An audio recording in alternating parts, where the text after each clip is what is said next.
Имало едно време едно мишленце, което се казвало Реме. Много обичало да лови риба, обаче нямало късмет в риболова, но то не се отказвало да лови риба. Така започва нашата история. И ловец съм, и риба съм.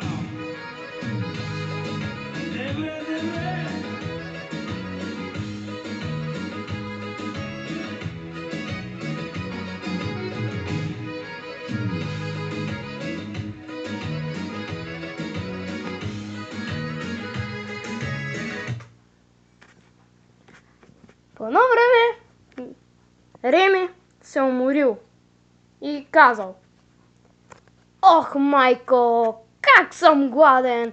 Ще се прибирам да хапна!"